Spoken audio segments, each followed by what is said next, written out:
This is Alan Bush with ADMIS.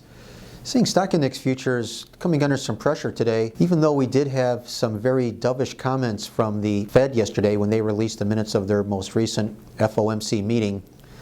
So we're starting to see a pattern in some of these markets today where futures are not responding well to bullish news. For a long time, we have been hearing talk that the Fed sooner or later would be easing credit with another QE program. So it does look that the Fed may be closer to implementing more easing, and yet futures are not responding. I think this is a very clear sign that this is the time to start getting a bit more neutral.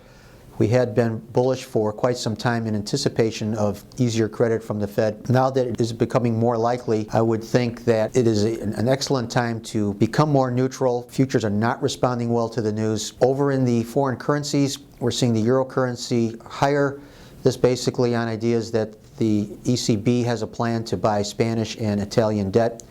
And yet yields on 10-year Spanish debt and Italian debt are actually increasing. So once again, we're seeing futures not responding well to the news and what is anticipated as far as likely accommodation or easier credit from various central banks. This could be a sign that the euro currency is nearing a top. We still believe that even though we have seen some fairly good gains over the last month or so, that there will be a new move down for the euro currency. We did have a private forecasting company saying that the Eurozone GDP will shrink by 0.5% in the third quarter. That is actually a worse number than what we were hearing earlier.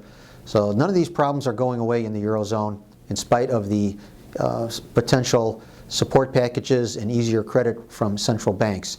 So I think we are very near a top in the euro currency, and I think that we will be testing 120, which is the next major support. Ultimately, I think we will break that support. Over in the credit markets, we are seeing futures higher now for the fifth day. All of the events that have transpired over the last few days, including prospects of easier credit from the Fed, are bullish factors for the treasuries.